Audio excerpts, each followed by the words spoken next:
Welcome to Confessions by Banana Ketchup. The little boy I sometimes see. Sorry for the long post. I've told this story to a few of my friends.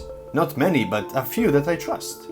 And I kinda get mixed feedback with it, so I figured I would put it on here and see what you guys think. So for this to make sense, I have to add in a backstory that goes way back to when my mom was around 6. My mom recently told me her part of the story, so that's what I'm writing here. Her, my aunt, who was 5 at the time, and my grandparents had moved to an old farmhouse on about 50 acres of land in Alexandria, Minnesota. It had an old run-down 2-story house, and an equally old, equally run-down stereotypical barn about 50 meters away with a hayloft. She said that ever since they moved there, she felt weird whenever being on the property, but didn't think much of it because she was young. The first month or so was harmless enough. She would occasionally hear noises at random times, but chalked it up to the house being old. Then, after the first month or so, she looked out at the barn and noticed the hayloft's door were open, which they never were. So she went out to see why, and the minute she stepped outside, she noticed a little boy was standing up in the hayloft. So she, being a curious child, decided to go see what was going on, but saw no one when she got to the top. She spent the rest of the day thinking she was just seeing things. But that night, she saw the same little boy in her room while she was laying in bed. She described him as being in the state of decay. His skin was all gray and shriveled to his body. His eye sockets were empty. His mouth was wide open, and he was screaming. Not very loudly, but loud enough for it to be annoying. She asked my aunt the next day if she saw him, and she said that she did. They both saw the little boy in various locations the next couple of days, and always in her room at night. My mom eventually told the boy to stop screaming, and he did. That part really isn't all that important, but I thought it was kind of a cool detail. She continued seeing him for the next few months. He would never actually move, but stuff would move around in whatever room she saw him in. They eventually got used to it, because he didn't do anything violent. Just thought of it as a slight inconvenience. This is where things started to turn. One night, she was dozing off to sleep when she felt a weight at the foot of her bed. She looked up and saw that there was an old lady sitting at the end of her bed that, according to her, just radiated evil. She doesn't remember what her reaction was, but from that day on, things went downhill. It started off with her being pushed into the barn while playing near it, and the door being locked from the outside. At first, I thought it was maybe my aunt playing a prank on her, but she assured me that my aunt wasn't home and that the only person around was my grandma, and she was in the house. So she was stuck in there for a couple of hours before my grandparents noticed she was gone and went to look for her. A few days after that, she told me that my aunt and her were jumping on her bed, which was right next to a window. While bouncing, my mom said she could see my aunt get pushed mid-air through the window. Luckily, their room was at the first floor, so she just fell into some bushes. I asked her if she had any pictures of the aftermath, but she said they didn't have a camera back then. It's worth mentioning that up until now, my grandparents didn't believe anything they were saying about the little boy and the old lady, but now they finally started to believe them. They had the house blessed, but that only seemed to make things worse. My aunt and her started waking up in the mornings with marks on their backs. Again, would provide pictures had they had a camera to document it. They also started hearing someone whisper, "Get out," to them at night.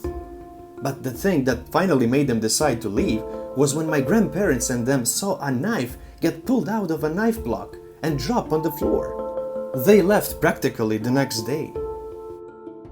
A few years later, my mom and aunt looked into the history of the house to see what was going on. All she was able to find out was that the mother, the old lady she saw, suffered from some mental disorder. She doesn't remember what specifically it was, but it was bad enough for her to have a psychotic break and kill her son, the little boy, and her daughter with a cleaver, then buried them in the yard. She would occasionally see the little boy in and around her house. They are now living in Wisconsin at this time, but she didn't see him nearly as often, and it became less frequent as she grew older. So that's the end of the backstory. Now, my part of the story. Around when I was 6 or 7, I had called my mom into my room one night and asked who the little boy in my room is. She asked me to describe him to her, and I told her he looked like a raisin, didn't have any eyes, and his mouth was open. Keep in mind, she hadn't told me about the little boy. So I started seeing him maybe once a month, and still do to this day. I'm 20 now. I was never freaked out by him because he would never do anything that felt threatening. Just standing there, and occasionally stuff would move around in whatever room I saw him in. But somewhat recently, within the past maybe 3 years, he hasn't been visiting me alone. Whenever I see him now, there's always an abnormally tall, dark, shadowy blob standing behind him, and I feel nothing but a mixture of dread and anger when it's around.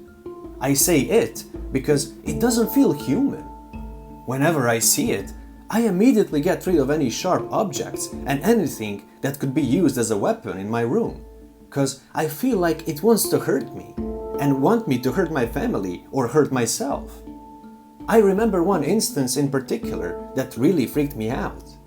I was laying in bed watching some TV when I heard a loud and powerful bang come from the walls. I then heard a deep and menacing chuckle inside my head. I've tried taking a picture of whatever this is next to the little boy, but every time I've tried, something had stopped me. Like I'll have every intention to take the picture, but I physically can't move my fingers to take the picture. I occasionally burn sage in my room to try and keep this at bay, but that only worked for a little bit. I recently told my mom about this dark being, and since then we have a priest come over and do a blessing of my house every once in a while. This has seemed to keep it away, but we still have him come over a couple of times a year just to make sure. I still see the little boy every once in a while, but I haven't seen that thing since getting help.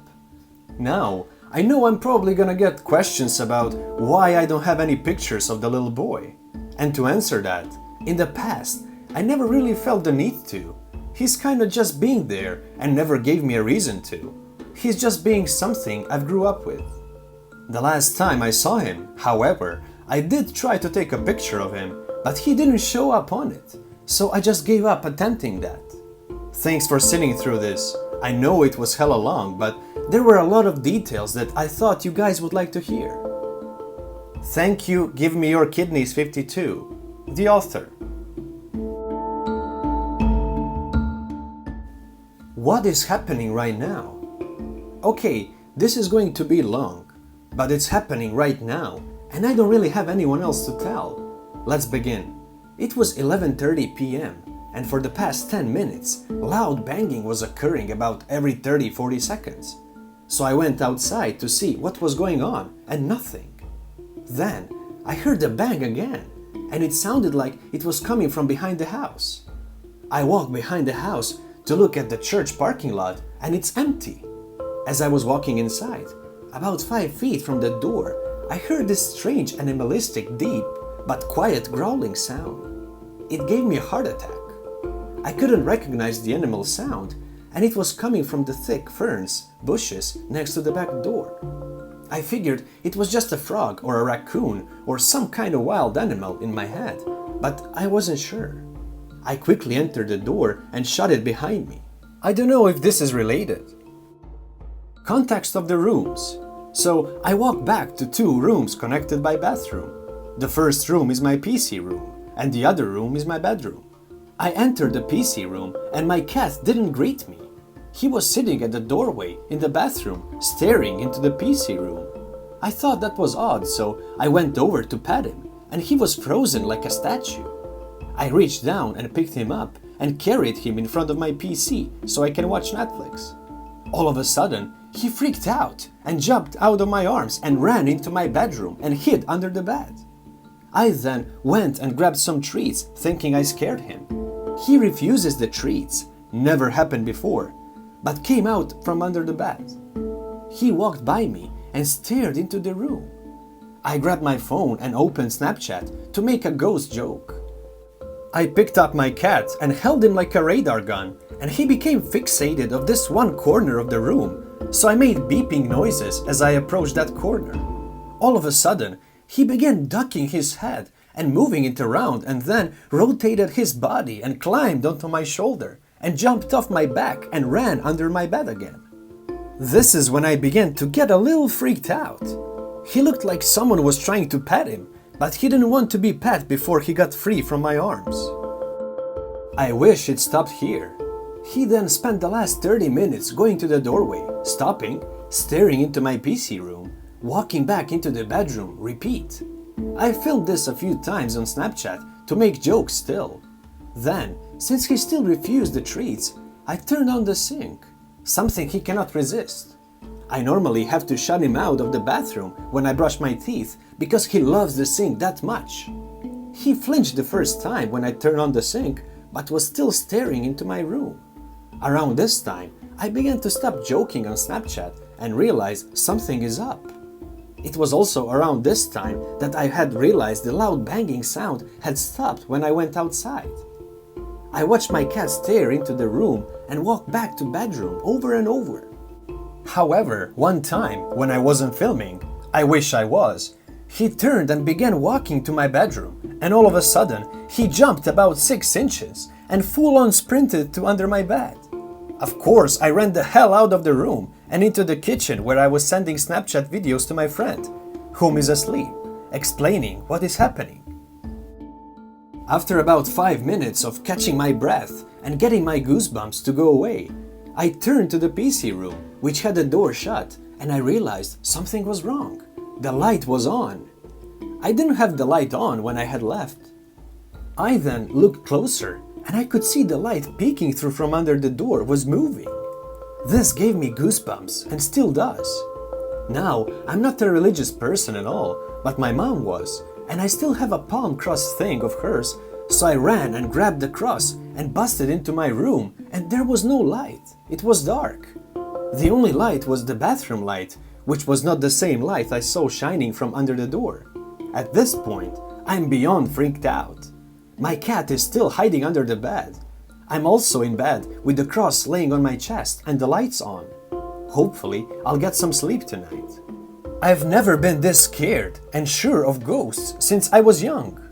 I also can't figure out what the banging sound was or what that animalistic sound was. It didn't even sound like an animal, but I don't know what it was. It was strange. When I heard it, I didn't immediately recognize the animal. I know animal sounds very well.